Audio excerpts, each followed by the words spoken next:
గాంధీ భవన్ కు సీఎం రేవంత్ రెడ్డి వెళ్లనున్నారు. కాసేపట్లో పీసీసీ కార్యవర్గ సమావేశం ప్రారంభం కానుంది. మహేష్ కుమార్ గౌడ్ అధ్యక్షతన ఈ మీటింగ్ జరగనుంది. ఈ సమావేశానికి పీసీసీ కార్యవర్గ సభ్యులు, నూతన డీసీసీ అధ్యక్షులు, పూర్వ డీసీసీ అధ్యక్షులు హాజరు కానున్నారు.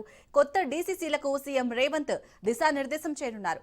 రైట్ గా ఇదే అంశానికి సంబంధించి పూర్తి డీటెయిల్స్ మా ప్రతినిధి రాజు అందిస్తారు. రాజు, గాంధీ భవన్ లో పిసిసి కార్యవర్గ సమావేశం కొద్దిసేపు క్రితమే ప్రారంభమైంది. ఈ సమావేశానికి పిసిసి చీఫ్ మహేష్ కుమార్ గౌడ్ అధ్యక్షత వహిస్తా ఉన్నారు. ఈ సమావేశానికి ఏఐసిసి ఇన్ఛార్జి మీనాక్షి నటరాజన్ రావడం జరిగింది కొద్దిసేపటి క్రితమే. అదేవిధంగా కొంతమంది మంత్రులు కూడా ఈ సమావేశానికి హాజరు కావడం జరిగింది. మంత్రి సీతక్క, అదేవిధంగా మంత్రి కోమటిరెడ్డి వెంకటరెడ్డి, అదేవిధంగా మంత్రి వాకిటి శ్రీహరి ఈ సమావేశానికి రావడం జరిగింది.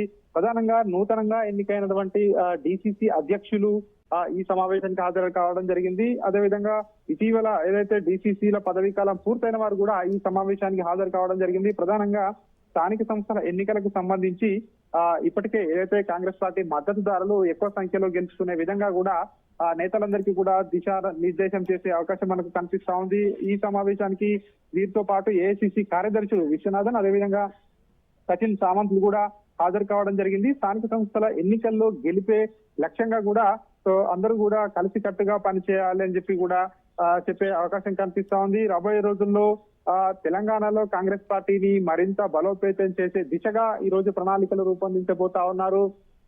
ఏదైతే 2 సంవత్సరాలు కాంగ్రెస్ ప్రభుత్వం తెలంగాణలో ఏర్పడిన తర్వాత ఎట్లాంటి కార్యక్రమాలు అమలు చేస్తా ఉంది, అభివృద్ధి సంక్షేమ పథకాలను ప్రజల్లోకి మరింత బలంగా ఏ విధంగా తీసుకువెళ్ళాలి, అందులో డిసిసిల పాత్ర ఏ విధంగా ఉండాలి అనే దానిపై ఈ సమావేశంలో డిసిసిలకు దిశానిర్దేశం చేయబోతా ఉన్నారు. ముఖ్యమంత్రి రేవంత్ రెడ్డి మరి కాసేపట్లోనే గాంధీ భవన్ కు రాబోతా ఉన్నారు. ఆయన కూడా ఇక్కడ డిసిసిలకు కీలకమైనటువంటి దిశానిర్దేశం చేసే అవకాశం కనిపిస్తా ఉంది. ఇటు ప్రభుత్వానికి ఇటు పార్టీకి అనుసంధానంగా డిసిసిలు ప్రభుత్వ కార్యక్రమాలను, పార్టీ కార్యక్రమాలను ప్రజల్లోకి ఏ విధంగా ఎట్లాంటి కార్యక్రమాలను ఇప్పటివరకు అమలు చేశాము, రాబోయే 3 సంవత్సరాల పాటు ఎట్లాంటి అంశాలతో ముందుకు వెళ్ళబోతా ఉన్నాము అనేది ప్రజలకు ఎప్పటికప్పుడు వివరించాలని చెప్పి కూడా ఈ సమావేశంలో తెలిపే అవకాశం మనకు కనిపిస్తా ఉంది. నూతనంగా ఎన్నికైన డిసిసి అధ్యక్షులకు నియామక పత్రాలు కూడా పిసిసి చీఫ్ మహేష్ కుమార్ గౌడ్ అందజేయబోతా ఉన్నారు.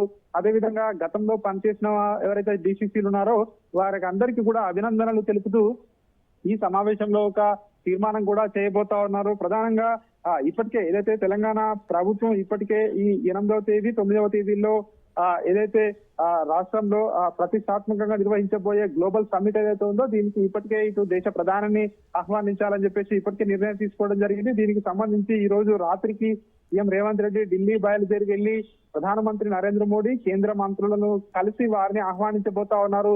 వారితో పాటు ఏఐసిసి అధ్యక్షుడు మల్లికార్జున ఖర్గే, లోక్సభలో ప్రతిపక్ష నేత రాహుల్ గాంధీని కూడా ఆహ్వానించబోతా ఉన్నారు.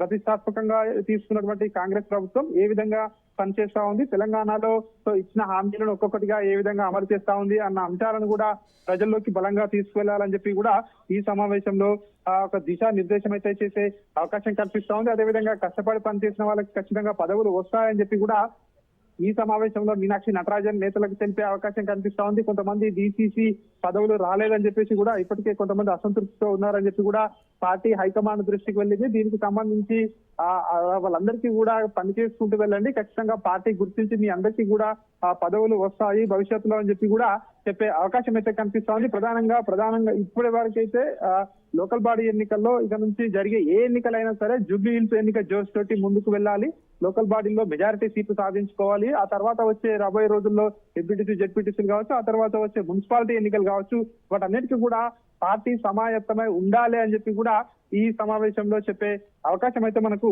కనిపిస్తా ఉంది. Right, thank you Raju.